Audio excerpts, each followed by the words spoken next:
I spent the night at one of the world's most haunted places. Alone. What's up? It's me. You may know me from my other channel where I share tips and tricks to help you take better photos with your phone. But today, we're going ghost hunting. The American Travel Association estimates that 40 million people will travel this Labor Day weekend. With so many people out and about, it seemed like the perfect time for me to try my luck at capturing some ghosts on camera. So I headed out alone to one of the most haunted places in America, Gettysburg, Pennsylvania. Gettysburg is known for its historic battlefield, where more than 50,000 soldiers lost their lives during the Civil War. Now, there are rumors that the spirits of those soldiers still linger around the area. That is why I decided to spend the night there by myself and see if I could capture any ghosts on camera. But before I go into all the creepy things that happened, let's talk about the gear I took with me. Since I was exploring an old battlefield by myself,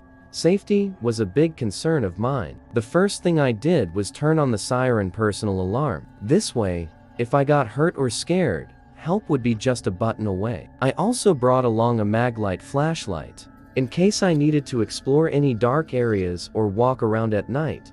The flashlight was super helpful because it has multiple brightness settings, including a really bright spotlight. And for fun, I even used the flashlight's red light mode to give my videos a spooky vibe. As far as cameras go, I didn't want to just use my phone because I wanted to have full control over the settings. For that reason, brought my Sony a6600 mirrorless camera. This camera does 4,000 video, which is what I used for these clips. I used my Sony shotgun mic, which plugs directly into the hot shoe mount on top of the camera. As far as the lens goes, I used my Sigma 16mm f1.4, which is great for low light situations. Now that we've covered all the gear, let's get into what happened when I spent the night at Gettysburg. Alright, so when I arrived, the visitor center was closed and the roads were empty. I found a small parking spot near the David Wills house, which is known as one of the most haunted locations on the battlefield. So I thought it would be a good place to start my investigation. According to legend,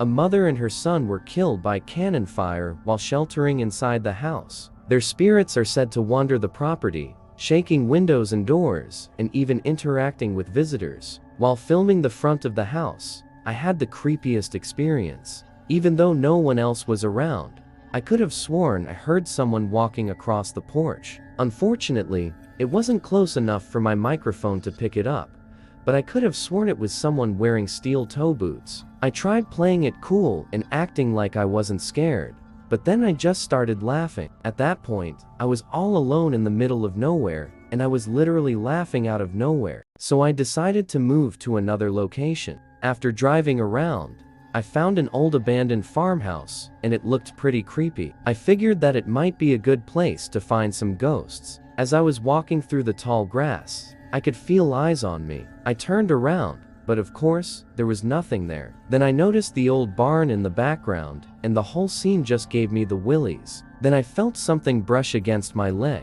I spun around again, and this time I actually saw something. It was a branch that had fallen off of a tree. Still, I couldn't help but wonder if it was a sign that I should leave. When I walked into the basement, I immediately noticed how dark it was. It was almost pitch black, so I turned on the flashlight to investigate. The main room was pretty dusty, but I didn't see or hear anything. I climbed up the creaky stairs and continued to look around. On the second floor, there was a rocking chair on the porch, and every time I tried to film it, it rocked back and forth. Of course, I freaked out each time it moved, and I ended up deleting most of the footage. But here's a clip of it moving on its own. At that point, I decided to head back to my car and move to another location. About 20 minutes later, I arrived at the angle of the woods, which is the site of the Little Round Top battle. More than 100 years ago, soldiers fought and died right here, and it's said that their spirits still roam the area. There are several large boulders here, and they say that the ghosts like to hide behind them and scare people. I walked between the boulders and waited, but after a while,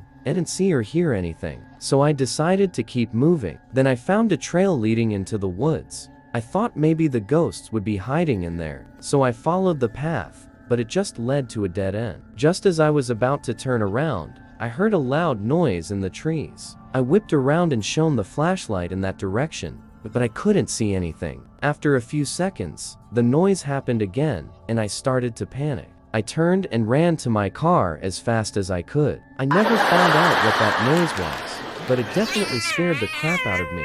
By this point, it was getting late, and I hadn't seen anything else. So I decided to call it quits and head home. But then I remembered that I hadn't filmed the Devil's Den. This place is a jumble of rocks and boulders that is said to be haunted by the spirits of fallen soldiers. As I walked between the rocks, I felt very uneasy. I don't know if it was the darkness or the fact that so many people died here, but I felt like I was being watched. I don't even know how long I stood there, but eventually, I decided to leave. On my way out, I stopped at the National Cemetery. More than 3,500 Union soldiers who died at Gettysburg are buried here. It was really peaceful and quiet, and I felt a sense of calm while standing there. And that's everything I experienced while spending the night at Gettysburg. I didn't capture any ghosts on camera, but I did learn that sometimes the scariest part is the anticipation. Before I end this video, I want to say that I don't believe in ghosts. I know there are a lot of people who do,